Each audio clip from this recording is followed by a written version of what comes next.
Good morning, good afternoon, good evening, everyone. How you doing today? Michael Zuber with One Rental at a Time, and we have the man, the myth, the legend.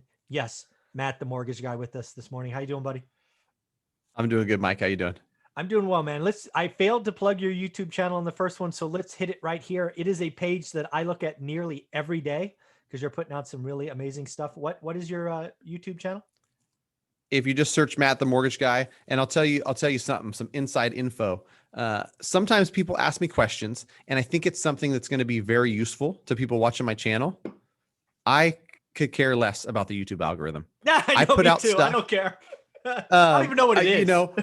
I see other channels getting 10,000, 15,000, 20,000 views because it's housing market's going to crash, and they put out the same freaking video 30 times in a row. What did I put out? I put out something about scaling a business, Yeah. which was just a kind of something I had already recorded. I'm gonna share this.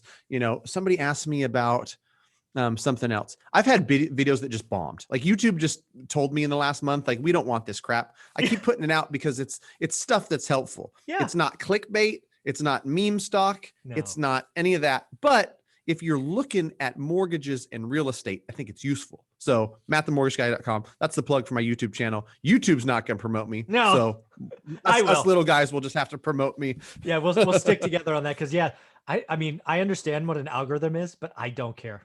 I just want to put out good content that people care about. So we're the same. With this being said, I'm going to put out a video tomorrow that's just like, super super clickbaity with clickbaity. some fire in the background. Oh man, life is good. Life is good. Well, hey, one of the things I wanted to talk about today is there's more and more people I'm seeing. I'm talking about crash and slowdown and all of this stuff. And I just want to be really upfront. I mean, if go back and listen to our first episode today, we talked about rates going up and less people being qualified and all of that. But in an environment of really reduced supply, even if you whacked demand by 40%, every house still gets sold. Right? I mean, there's demand behind demand, right? Right. And that's the thing too. As a mortgage broker who talks to hundreds of people per month, I get a little bit of insight into consumer sentiment. And it's funny because earlier this week, I think on Monday, it was Mortgage Professional Association, whoever it was where I read it, were like, consumer confidence is at an all-time low, or whatever metric they read, right? Well, I'll tell you what, the old saying, when others are fearful, be greedy, and when others are greedy, be fearful. Let people be fearful. That's fine. I'm talking to real estate investors who understand what a good long-term investment real estate is, and what they're doing, especially the ones that have real estate holdings, are saying, hey, I've got a lot of equity in this home.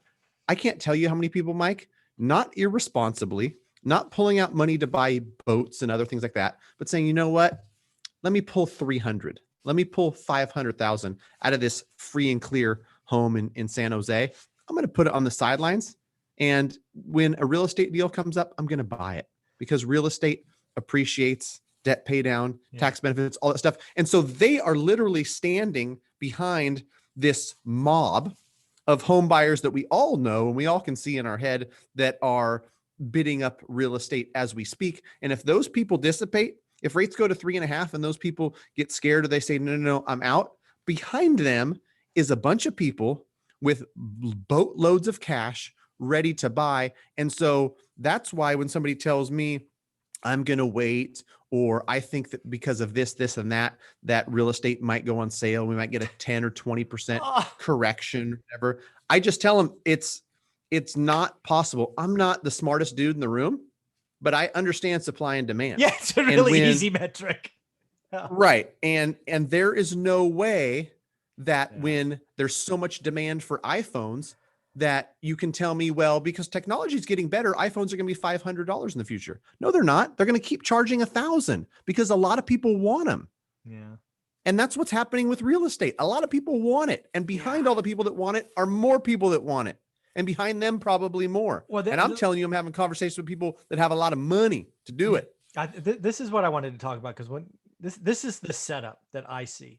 And there may be a couple of cities or towns where the demographics and population, where there be significant haircuts, but I'm talking nationally speaking here. There's no crash coming. There could be a slowdown. And what does a slowdown look like? Well, we no longer have 16% appreciation. We have 8.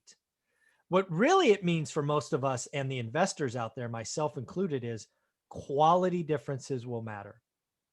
What has happened the last year is even junk sold at retail. There was no discount for junk. That is about to change. You are about to, if you've learned your market, you are about to understand that you can have value again. And oh, by the way, lending will get tight enough where junk doesn't appraise and junk doesn't qualify for inspections, and where cash is the only right answer. Right. So what I see is you have this whole eager owner occupant buyer, which is a frenzy today. That frenzy cools off if rates hit 4%. I'm just, whatever, it's a number, I'm picking 4%. Behind that pool is what you just talked about, which is where I consider myself at. I'm a patient investor. I don't like sitting on lots of cash, but I'm okay doing it. I don't look at it. If it earns 0 in the bank, so be it. But I will wait for the deals to come. And then, oh, by the way, something I've just realized after interviewing John Burns Consulting and Aaron Norris from the Norris Group is behind me is freaking Wall Street. And they've got billions of dollars lined up. And if they get a 5% discount, they're going ham. So folks, this just single family homes, residential 30-year fixed rate deals are hot. It is going to be the investment of choice. I think if you buy a single family home, it must cash flow because you must be able to hold it. Will turn out to be one of the best investments over the next 5 to 10 years. It's just look at the demand picture and all the capital just waiting for just like a little discount. Right. I forgot about the institutional investors, but you're right. We've got the backstop behind the owner occupants who are, mom and pop investors. And then we got the backstop behind them, institutional investors. And so, there's a lot of backstops. Yeah. Hundreds of billions of dollars. And they're borrowing it. There was a company, I think it was the Carlyle Group. I read so many articles, I might be mixing it up. But anyways, Cerebus. I think it was Cerebus.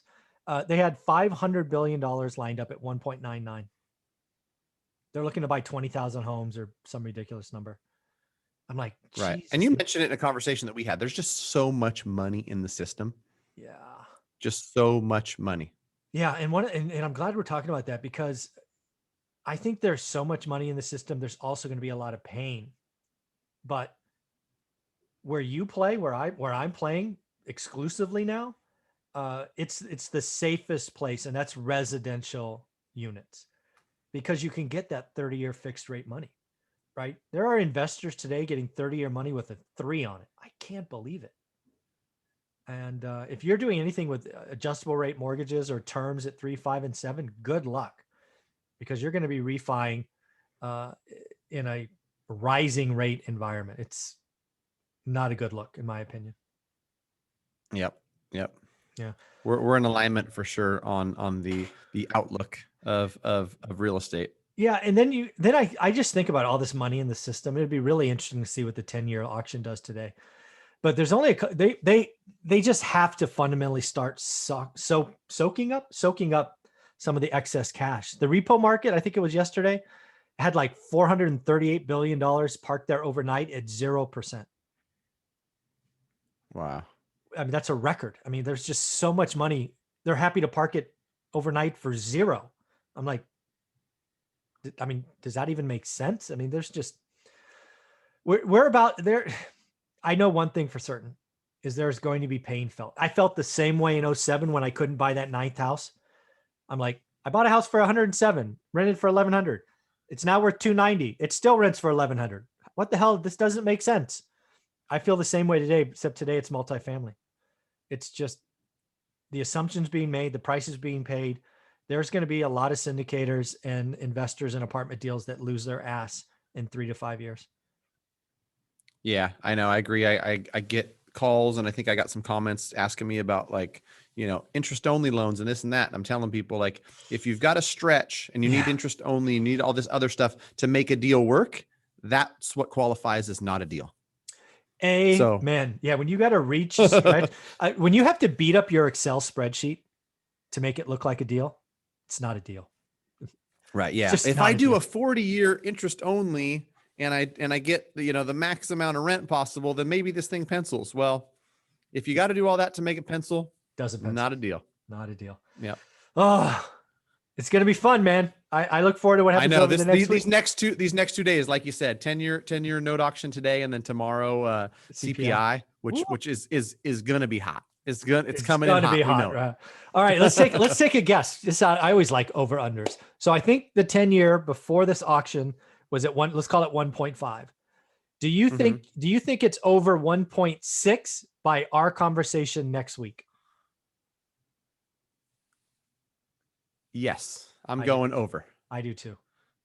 1.6 will be the over under, and we're both taking the over. All right, folks, let us know below right now. So this is June 9th. We will talk, Matt and I talk again on June 16th. 10-year note, 1.6 over under. Both of us have taken the over. Let us know. Again, if you're looking to buy or refi in the state of California, you need to reach out to Matt, the mortgage guy. How do you want them to do that? Matt@mattthemortgagiguy.com. If you're outside of California, go to greatmortgagebroker.com. Hot tip, if you go to greatmortgagebroker.com and just fill out those 6 questions, no matter what state you pick, you're going to get connected to somebody who can lend you in that state. If it's California, it comes back to me. So I'll call you if you do that. But if it's another state, I've gotten great feedback from that. The only thing I'll mention is that I deal with a lot of people that are looking for non-QM type deals, bank statement, debt service coverage ratio stuff. A lot of my partners in other states are too busy.